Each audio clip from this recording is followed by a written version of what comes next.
So thank you guys all for coming today. I'm excited about this presentation, so really appreciate everybody being here. So my name is Andrea Nicolai, and I work for the University of Florida Extension in Polk County. And today we're going to talk about Beyond Quinoa.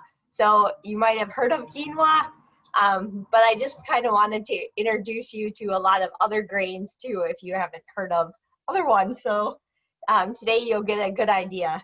So just like I said, that's me, and I work, in Polk County then for the University of Florida. So employed by both of them so that I'm dedicated to Polk County, but just helping to extend the knowledge of the university. And I'm a registered dietitian, and I love talking about food and nutrition and hope to help you guys any way I can with that, just to improve your lives. Okay, so if you haven't used Zoom or you just kind of been a little bit, this is just how you navigate a little. You can hover over the bottom and sometimes the different controls will come up. And then on the right side, you can get a chat box to come up.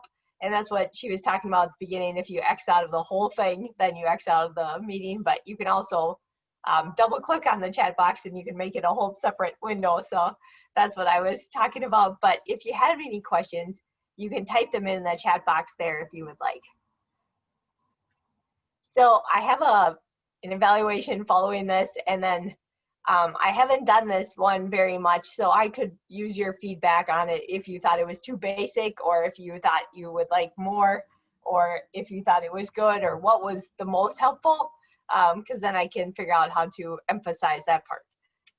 So here's what we're going to talk about today. So I'm going to start out by testing your whole grain knowledge in general, and then figure out, why do we choose whole grains, just kind of remind you. And then we're going to figure out how to find them, and then learn about some of the less mainstream whole grains. Like, you might have heard of quinoa now, but that's just because people started marketing quinoa. So we could take any of these other grains that we're going to talk about today and just make that the next big trend, kind of, because they're all really good for you. Okay, so just testing your knowledge then. Okay, so I have a quick poll, if I can get it up here. Let's see here. So do you guys see that poll right now? If you do, I would love for you to click on which answer you think. So what are whole grains? They're either grains that are darker in color, grains that are lower in carbohydrate, grains that contain the bran, germ, endosperm, grains that are organic, or grains that have been fortified.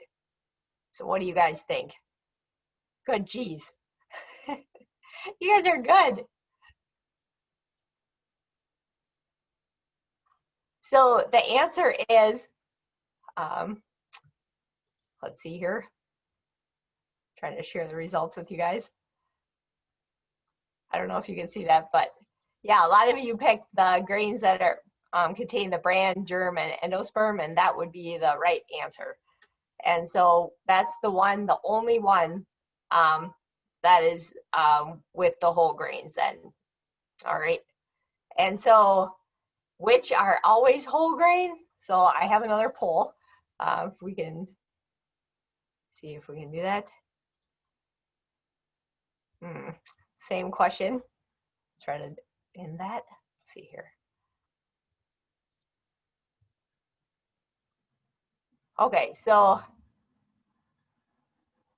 which are always whole grain? What do you guys think on this one?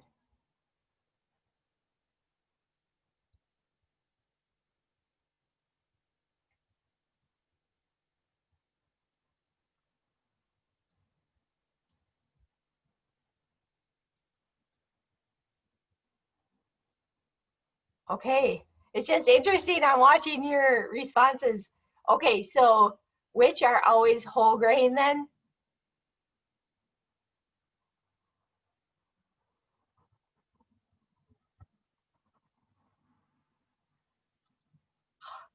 Okay, so if you can see the results, this is what you guys said. So you're kind of all over the board there. From barley to oatmeal, maybe 100% wheat bread, all of the above, none of the above. Okay, so here is the answer. It's oatmeal. That's the only one up there that's always whole grain. So we'll talk about that, but just it's interesting, isn't it? some of those tricked you. So just a quick note, 100% wheat bread, that one's not, you know, always whole grain because it has to have the word whole. You know, we have wheat in the field and it might not have that bran, the germ, the endosperm. So it's just that, you know, it could be milled and then it's not a whole grain anymore. So it could be wheat still. You know, like white bread is made out of wheat. So what we want is the whole wheat. So this one I don't have as a poll, but just which guarantees a half serving or more of a whole grain? And that the answer is this one. So that is a stamp you can look for, and it's on a lot of products, and you can see then it's kind of like a cheat sheet to tell you if it has a good amount of whole grains in there. So look for that stamp on different things, okay? That could help you. So then I have another poll. I think I only have two more. So if you guys, sometimes it's fun, but it's helping me see where you guys are at a little bit. All right. So just if you can look at this one, true or false, whole grain products are always high in dietary fiber.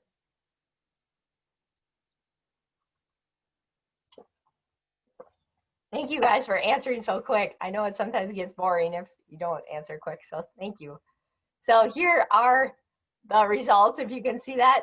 So you guys said, a lot of you said true. It's actually false. So interesting stuff there. If you guys can see the presentation again now, hopefully, but it's a, you know, a full serving of whole grain, it can range from just 1 gram of fiber to a ton of fiber, like 5 or more. So fiber is only one of the benefits. There's a lot of other benefits to whole grains. Like brown rice, if you look at it, it doesn't have a lot of fiber, but it has a lot of other nutrients. So interesting, isn't it? Kind of tricks you. And then this is the last one. See if I can get it up here. So which of these indicates that it's a whole grain? So which of these words? So either stone ground, unbleached, malter grain, wheat, all of the above, none of the above. So I don't know if you guys, I don't think you guys can see them when they're coming in maybe, but you guys are doing great at answering. Okay, so we got, yeah, you guys are, you're watching it now. Okay, so here's what you guys kind of said in general there. So which indicates a whole grain then? You guys are right. Who said none of the above? Okay. I know. Look at it. It's trying to trick us again. So that's why I'm hoping I can just have some just different tips then for helping you guys see which ones are really whole grain, so you guys can be like detectives in the store. So which one indicates whole grain then? It would be none of the above. None of them are surefire whole grain words, and they could be, but there's other things we need to look for. Okay, whole grains 101. So we got that out of the way. So whole grains and health. I just want you to know, like, why, if you guys could eat one more whole grain, this would be great for you, okay? So people who eat whole grains, they reduce their health risks, right? So studies have shown like a lot of benefits with whole grains.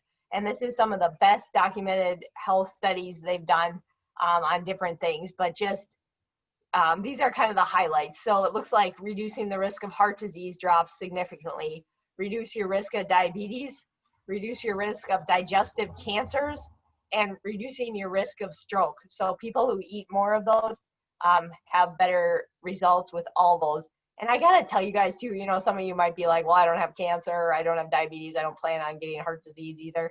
But the whole grains, they benefit our blood vessels. So just anybody who has blood vessels, it benefits, which would be everybody. So this can help you. So it does apply to you. So this is good. So if you can eat whole grains, that's good. And so here's just a couple more fun benefits. They're increasingly associated with better weight management. So that's a really helpful one, you know, just you can help keep you in a healthy weight, and then also longer lives. So that one's a great one. I would be open to that. I just want to live a healthy, longer life, and this would help you do that. So 9% lower risk from heart disease then. And then it drops blood pressure. So the majority of the people over 60 years old have high blood pressure.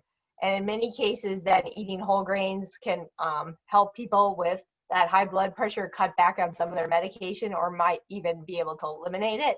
So, keep working with your doctor, obviously, but just that's pretty cool. Like, this study had found that people who ate whole grain oat cereal, like oatmeal, every morning for 3 months, so you could mix it up, you can put different stuff in it, enabled them, a lot of them, that had high blood pressure, to eliminate, some of their medication. So it's kind of cool what whole grains can do.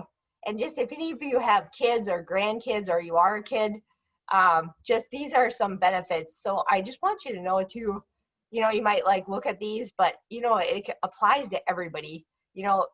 Kids who ate whole grains, they have a lower risk of obesity and diabetes, lower cholesterol, which you guys probably could guess, reduced risk of asthma, and they felt fuller and more satisfied, and may help with acne. So if you know of anybody who has those problems, just, it's worth a shot for sure.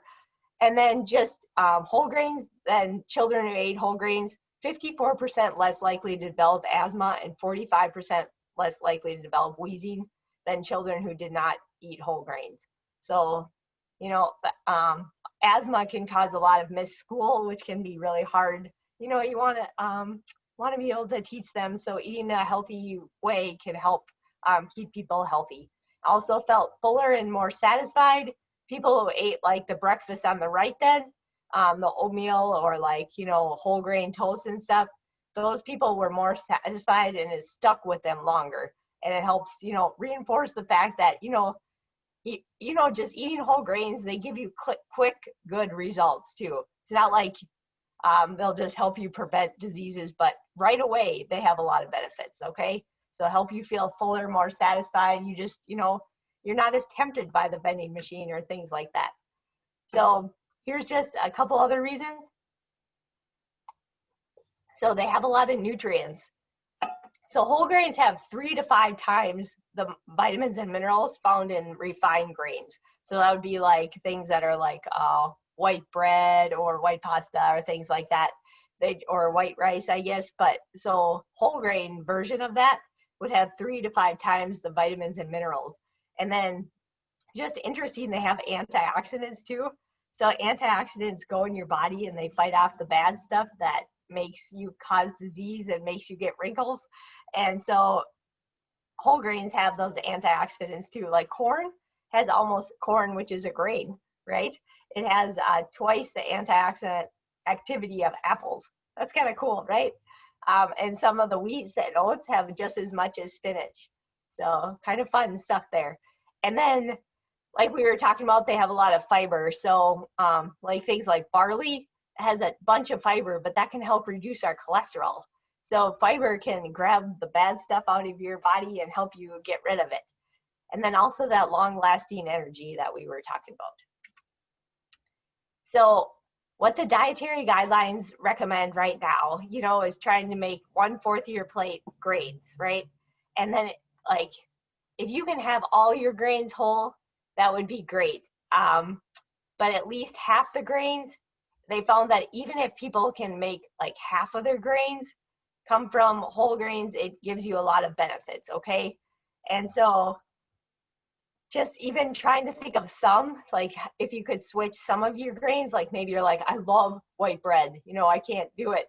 But maybe you could start having oatmeal in the morning instead of grits, or you could have a little bit of whole wheat pasta mixed in with your white, or put some oatmeal in your brownies instead of white flour. So just these things could help. So that's a lot. So we got summary so far, which are whole grains, try to figure them out. That's what we're talking about now, but you have a lot of benefits to eating them. So what is a whole grain then? So here is the definition of a whole grain. So sometimes people think, if you, to get a whole grain, you have to be in a field eating the piece of wheat. That's the only way you're going to get a whole grain. So you don't have to eat it right off the stalk. It's just that we want the whole kernel there. We want the bran, the germ, the endosperm. So what they can do then is they can slice this down. they can cut this in little pieces for us, like, you know, in oatmeal, you know how it's sliced a bunch of times, but it's still the whole grain. So the idea is we just don't want them to take off the dark parts, which would be the bran and that germ. That's what they usually take out because they have a ton of nutrients. And the endosperm, it's not bad. It just gives us energy. So like white bread would give you energy, whole wheat bread would give you energy, but the bran and the germ are where a ton of those vitamins are and nutrients, okay, and fiber. So that's just what I want you to know, is just it has to have all those three to make it a whole grain. So if you see something that just says wheat bran, it's actually not a whole grain, you know, it's just the fiber part. So just if anybody has gluten problems or just can't digest it, there's a small percentage of the population who can't. These are just some of the grains you still can have that are whole grains.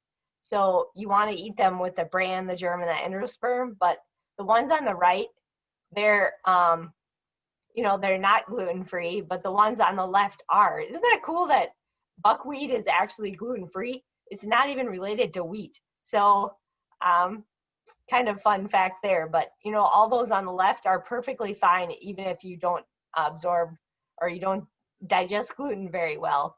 And I want you to look on the right too. It's just really interesting. You know, there's like the not gluten-free and then there's wheat. There are a ton of different kinds of wheat.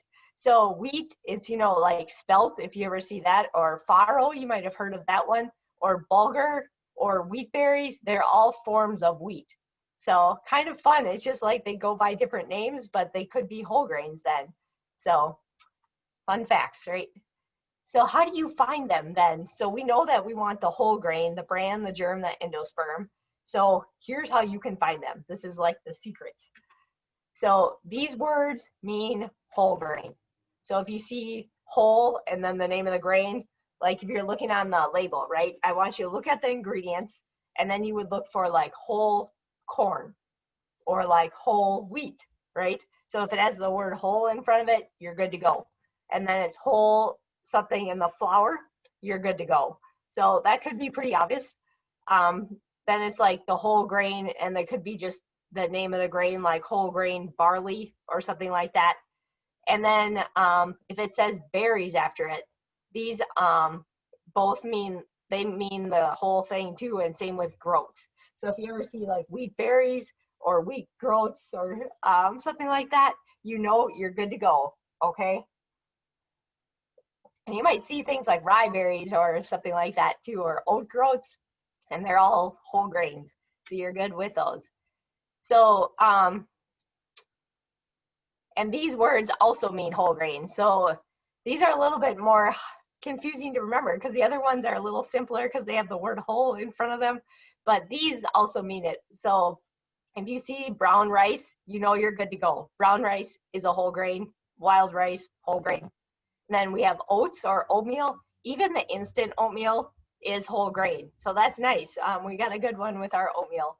I think the, you know, the old fashioned one or the steel cut, it would just take longer to absorb. And so it could be better for helping you feel full longer. And so that would be the benefits with that. But at least they're all whole grains. And bulgur, every time you see bulgur, you know you're good to go. It's always a whole grain. And then cracked or crushed wheat, that means whole grain too, because they just take the wheat and they crack it, crush it, we're good. And then hulled or hullless barley, that one is also a whole grain. Something you gotta watch for, and we'll talk about that, is a lot of times they make it pearled barley, and so that one's not technically a whole grain. So you wanna just look for the hullless or hulled barley. And then graham flour, you guys might have like heard of graham crackers, right? But if you see graham flour in any ingredients, that's actually another word that's whole grain. But you have to be careful. Sometimes the graham crackers don't really have a lot of graham flour. So you have to go grab the box and you want to look for, see if it's the first ingredient or not, you know, see if you have graham crackers with that. And then whole white wheat. So they're not trying to trick you there. They actually made a wheat now that it looks whiter and it acts more like white bread, and it's just also a whole grain. It's just a different strand of the wheat, you know, like there's winter wheat and summer wheat. But I think this one, if I could, you know, I think that one should become a bigger deal. And so they're trying to plant more of it, but people are still catching on and figuring that one out. So it's kind of exciting though that we could have something for people who love white bread, but it's a whole grain also. So these are the maybes, right? So like if you're looking at that stoplight, these are kind of like, yes, watch out a little bit. Okay, maybe yes, maybe no. Okay, so these are, flour. If you see that, maybe you have to look and make sure it's whole. Wheat flour, it has to have the word whole in front of that. Organic, natural, that could sound healthy, but that doesn't mean it's a whole grain at all. It's more of how it's raised. And then unbleached, it could be semanilla, you could have whole semanilla wheat. Multigrain, that's another one that tricks people, right? And stone ground, they just use stones to grind it, but it might not have the whole grain when they grind it. So isn't that kind of mean? I don't know, it's kind of tricky. So just make sure you don't get fooled, okay? So these words, if you ever see them, they mean they're definitely not whole grains, okay? So enriched flour, it's not a whole grain. Bran, germ, those are both very good for you. It's like that part they usually cut away, but it's not the whole grain. Degerminated, you might see that a lot with like things like cornmeal, and that means that it's not a whole grain too. Like sometimes if you go to your cornmeal in your cupboard and look at it, if it says degerminated, then like, dang, you're not, you want to look for whole grain cornmeal when you can. And if you see pearl barley, that one's not a whole grain either. And grits, like hominy or farina, those also aren't whole grains. All right. So just they're refined. So if you can switch up half of some of the other things, that would be really good. Okay, so which ingredients are whole grains? Is the product a whole grain? So just if you look at that, then there's like what you might see on the ingredient list, like whole white wheat flour, millet, oats, brown rice flour, degerminated cornmeal, water, sugar, soybean oil, salt, wheat germ, oat bran, baker's yeast.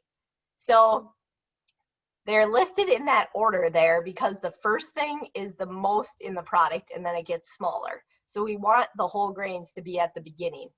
So if you can look at it, then which of these words indicate whole grains? So the whole white wheat flour, that one's a whole grain, so we're good with that. Millet is also a whole grain. Oats are also a whole grain. Brown rice flour would also be a whole grain. That degerminated cornmeal, nope. And the oat bran, nope. And the wheat germ, nope. But all those other ones do. So if you see whole white wheat flour, don't be scared of it. It's definitely a whole grain also. And it's just tends to look whiter and kind of taste more like white bread. So people who like white bread and things like that might like it.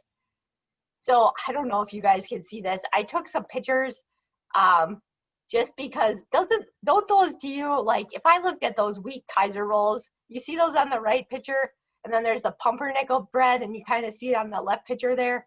But they, like, if I was in the store and just like in a rush, they would look like whole grains to me. But I flipped over and look at the label there, and you look, and then the wheat Kaiser rolls, the first ingredient, it says water, enriched, unbleached flour, wheat flour, and then it has all this other stuff.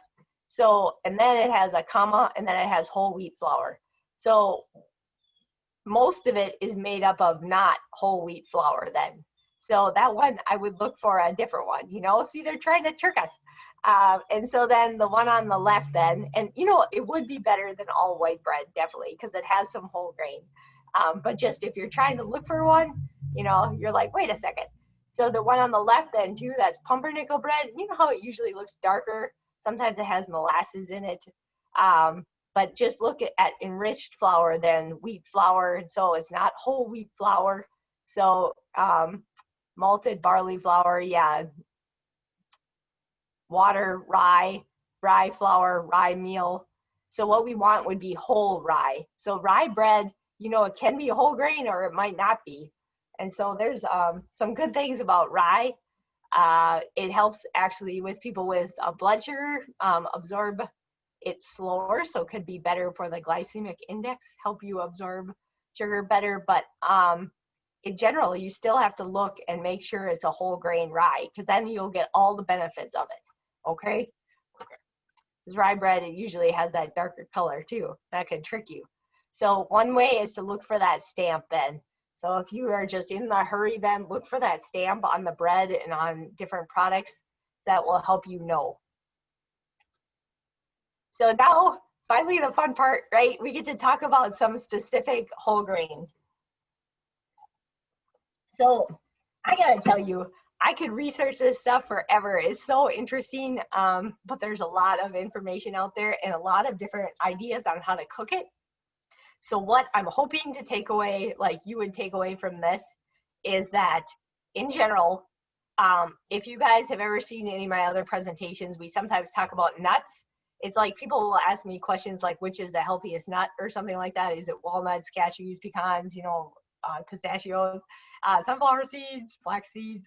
It's like all the nuts have a different nutrients that are better for you than others. Like one of them might be really strong in calcium, like almonds, whereas walnuts have a lot of omega-3s. And I've figured out just with doing all the research and learning about different things, like grains are the same way. So it's really good if you guys can just mix it up, which is cool. We get to do variety. So trying different grains, even if you don't remember anything about which one is good for what, just like keep trying different ones because they all have a different benefit that's really good for you. All right. And so you might have heard of some of these and you might have heard of none of these, but maybe you can try one more new one when you go to the store just because you might really like it. And then you would have a way to get some more whole grains in your diet. And that can help with your cholesterol and your blood pressure, right? All those things we talked about. And you don't even have to force yourself to eat it. You might love it. So the first one I'm going to talk about is amaranth. So this one is like a major food crop, like a long time ago in the Aztecs, considered a major crop in Peru then. And in Peru, they actually use it a lot for breakfast porridge, and in India and Mexico too. They use it, and it's like this really small grain. And it comes from the word, like, it means never, like, one that does not wither or never fading.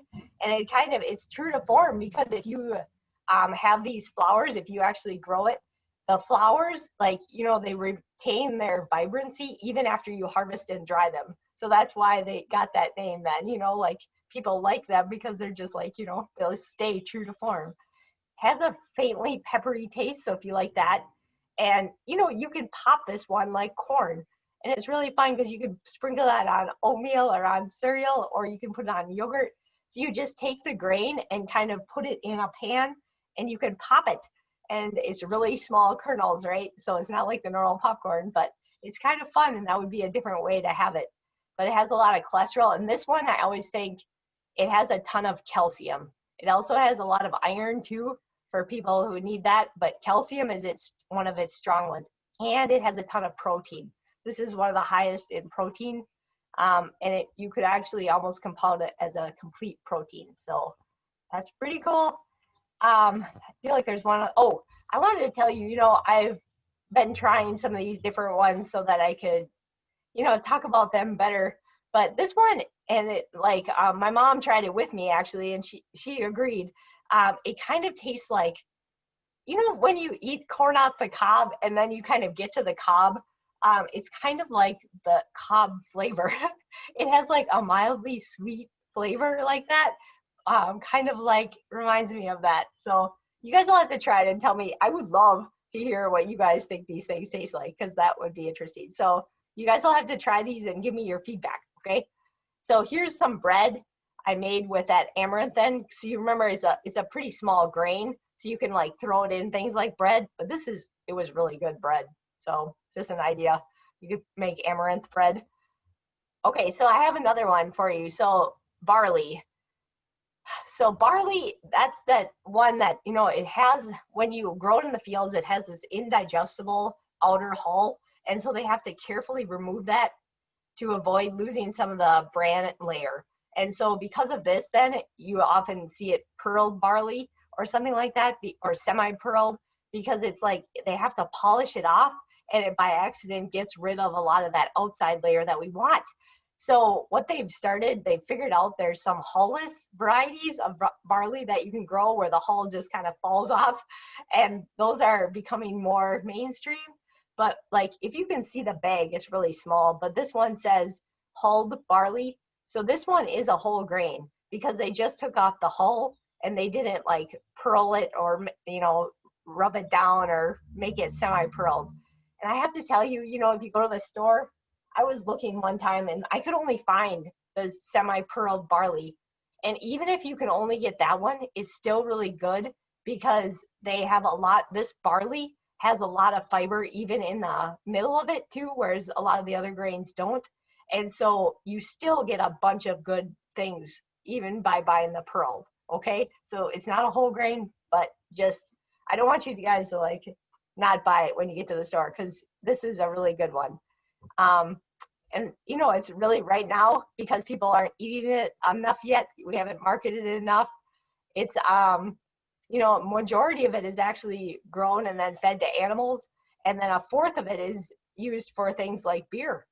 And so that's a lot of it, what it's used for. And so if we can start eating some of it, you know, that would be great. But it has selenium too, and that's really good for immunity, which can be really good for right now.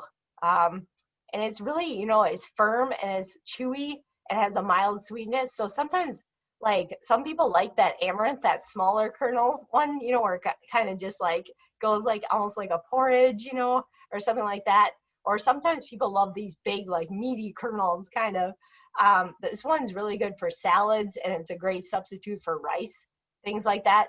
And it has, like, you know, because it has this mild sweetness, it pairs well with things like mushrooms or root vegetables like sweet potatoes or carrots or potatoes, and like warm spices and like apples and things like that. You might see like an apple barley thing, but it's really good in stuffing. So for Thanksgiving, here's an idea.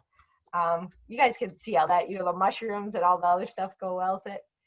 So buckwheat then, here's what we were talking about. Buckwheat, you know, it's more closely actually related to rhubarb than it is to wheat.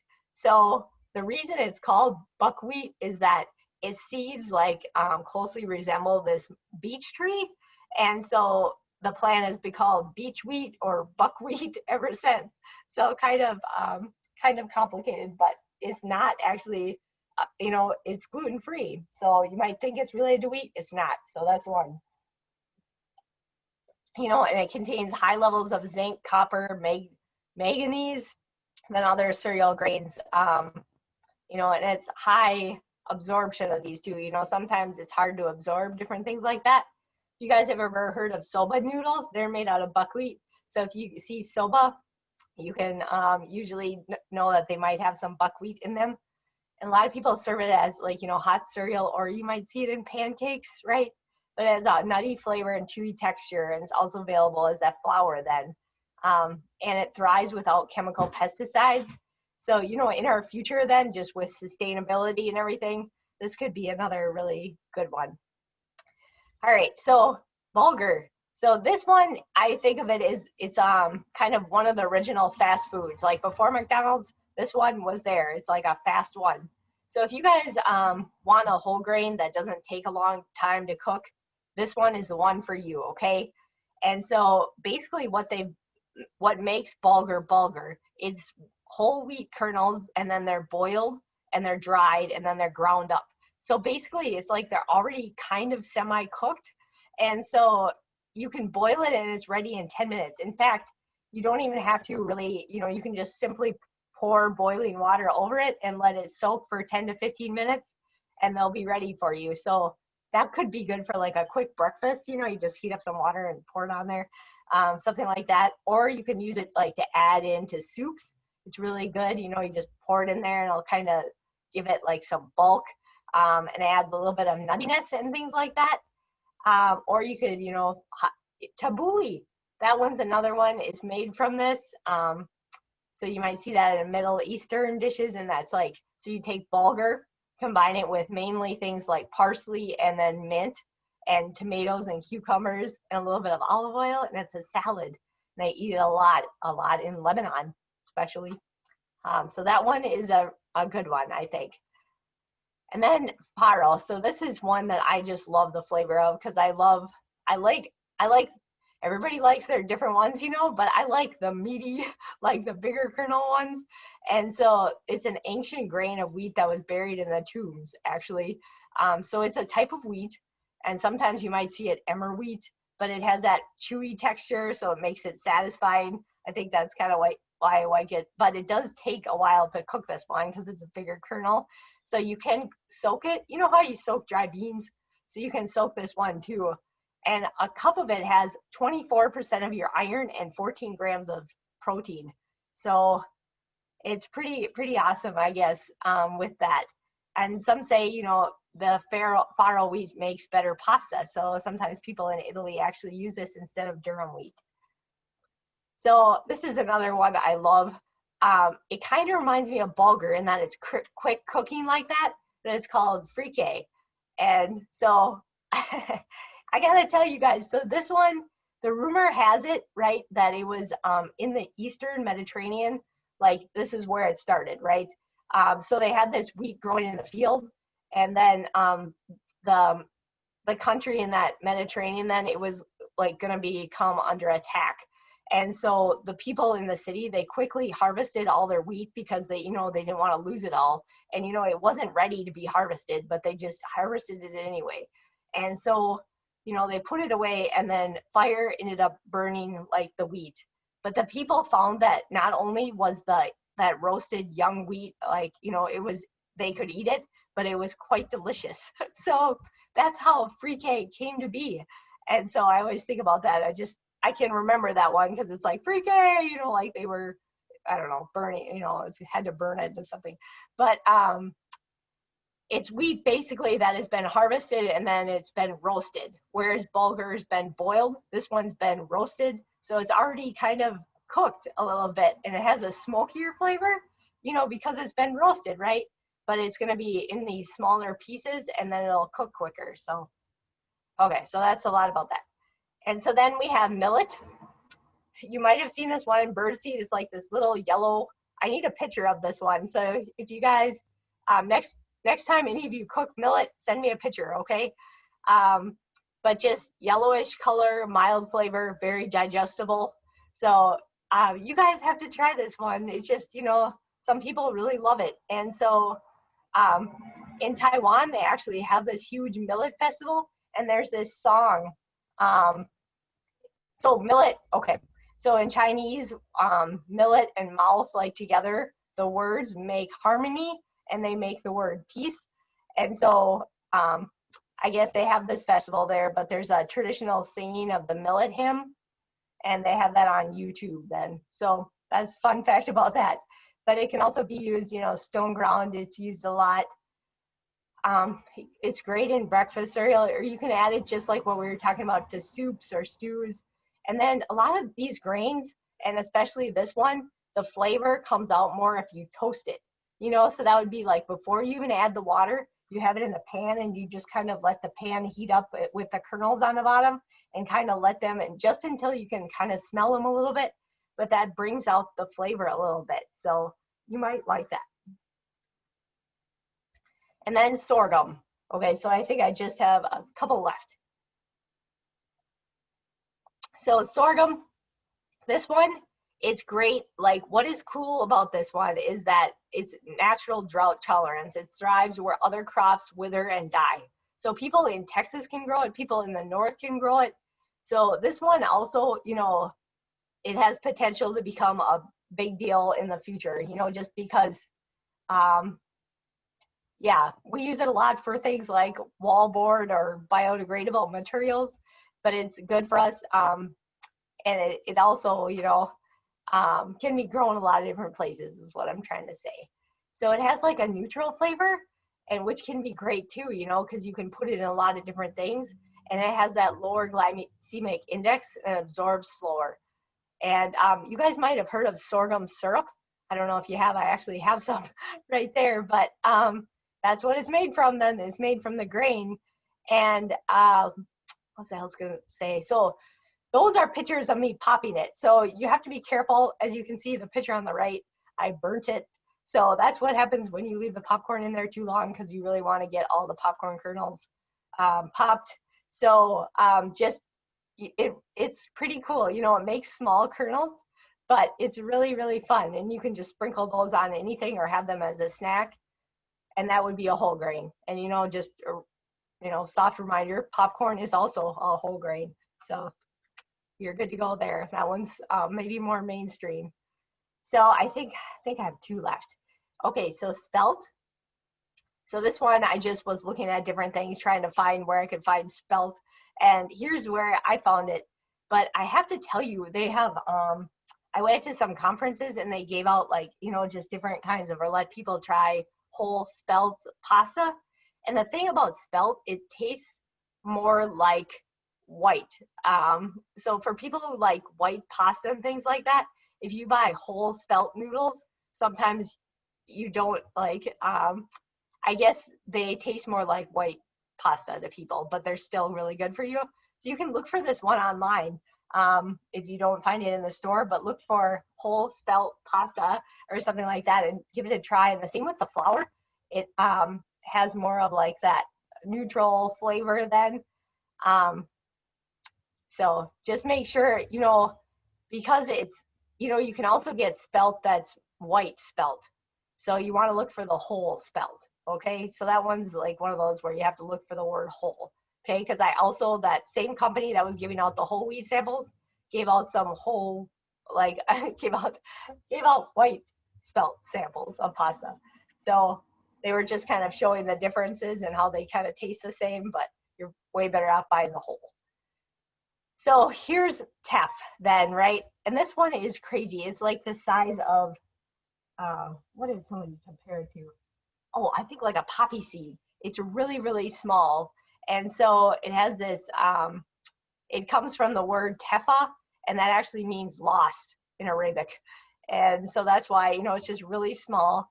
But I like this one too. You know, usually I said I like the bigger ones, but this one, it has this sweet nutty flavor. And it's kind of like, reminds me like when you cook it, kind of chocolatey. And I know it doesn't have chocolate, obviously, and you might cook it and be like, I don't know what she's talking about. But other people say too, and it works great in chocolate cookies, cakes, brownies. You just replace some of the flour. And that could be a good one. Or just try cooking it up for some hot cereal. So you'll have to try that one and tell me what you think. I don't know if any of you guys have seen like chocolate malto meal or chocolate cream of wheat. That's what this reminds me of. This one also, it has a lot of protein and a ton of iron and calcium. Like the calcium is huge. So if you don't drink a lot of milk and you're just trying to watch your bones, this one, like, and that amaranth, those calcium and the iron, really a lot. Like, so that would be a really good one to have. Now, some of those, like the amaranth that we were talking about, one serving of that has 20% of your iron. So that's like a lot. So we're doing okay. You know, some of it is not as absorbed as well, so that would be key. But just it's nice to know that we have it out there. And this one also is high in resistant starch. It's a fiber, and that can help control blood sugar and all that stuff. Again, you know, all these are good. You know, I think that I talked about pretty really good with fiber. Barley is a lot, but these are a lot too. Sorghum, a lot, yeah, all of them, I think. But that basically, that fiber grabs out that bad stuff from your body, especially if it has that soluble. That's why it can lower that cholesterol. All right, I lied. I think I have, this is the last one. Okay, so this one is fun. You guys, you know, if you were at, like, say you went out to side and you went to a church and wheat and rye, they fell in love, right? And they make this, triticale, okay? So that's what happens. It's a cross between a wheat and a rye.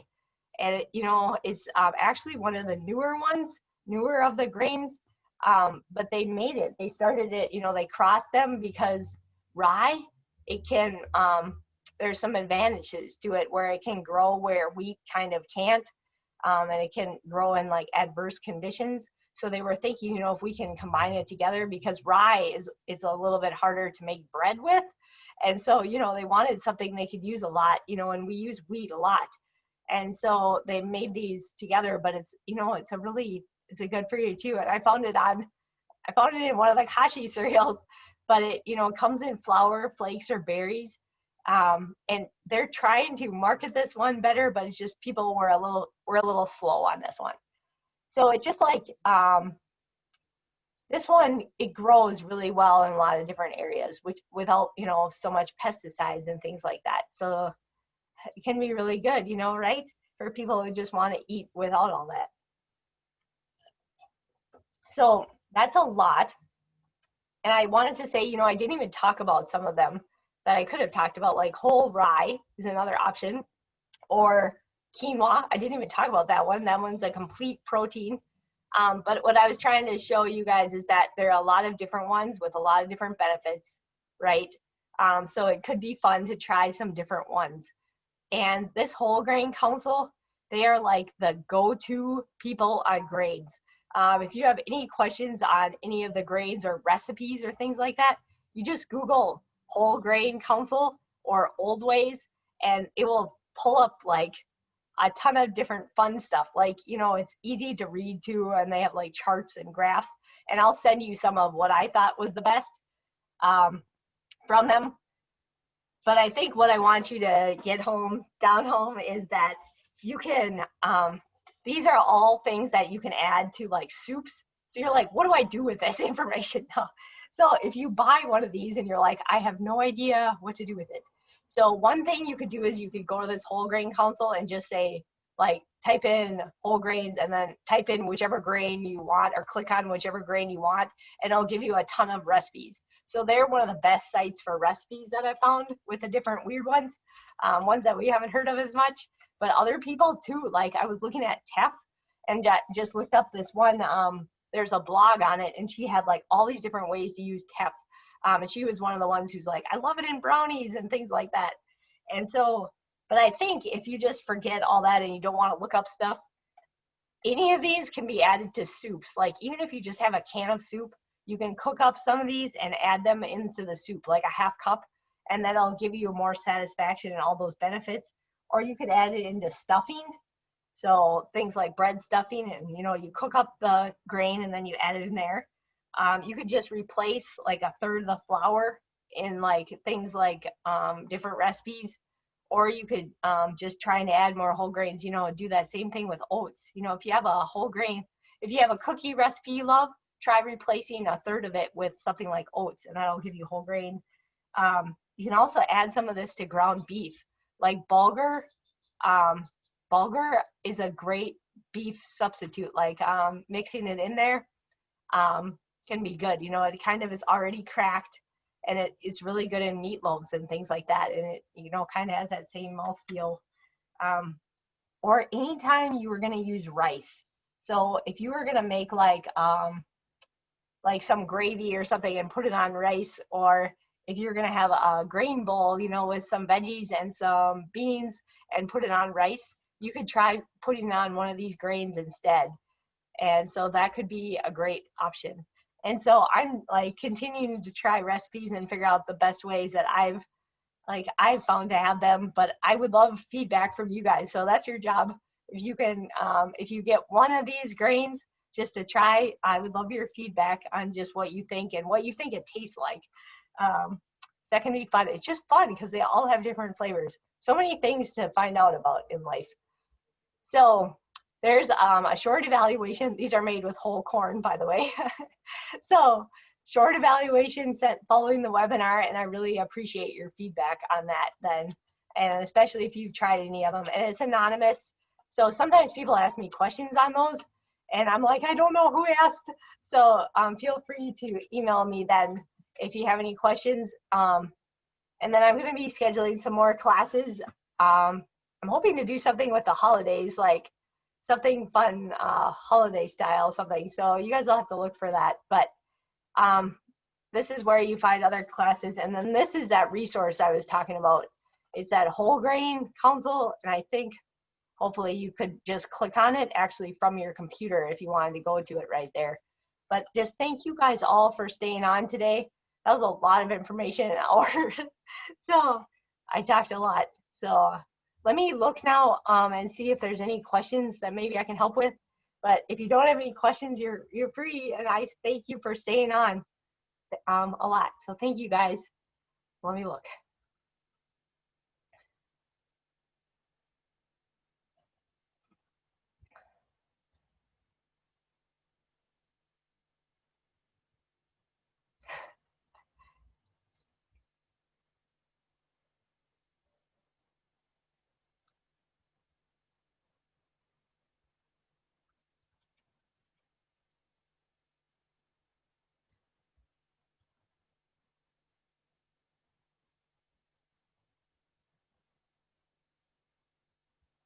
And just somebody asked, like Denise just asked, why would salmonella not be a whole grain?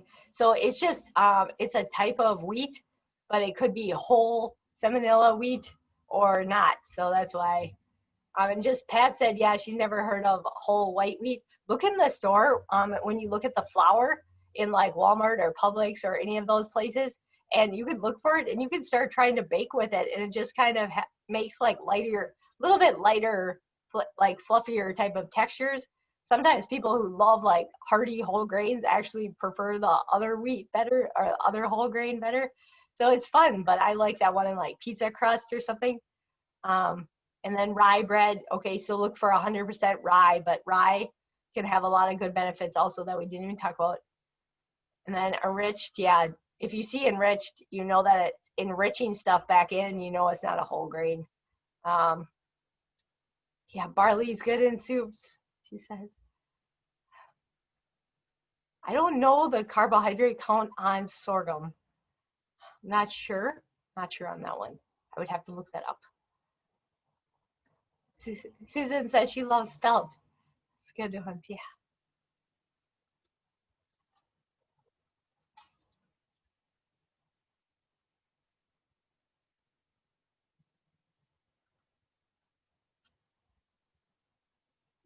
Here.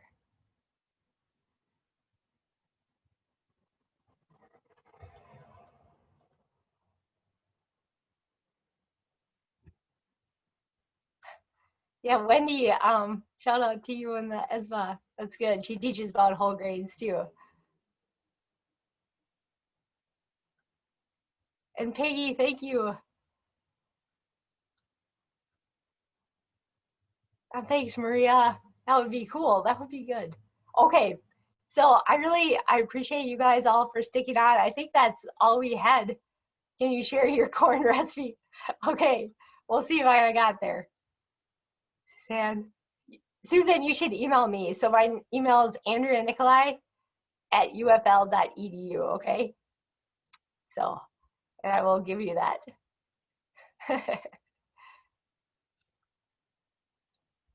All right, you guys, I hope you have a really good weekend. And thank you again for being here. Really appreciate it.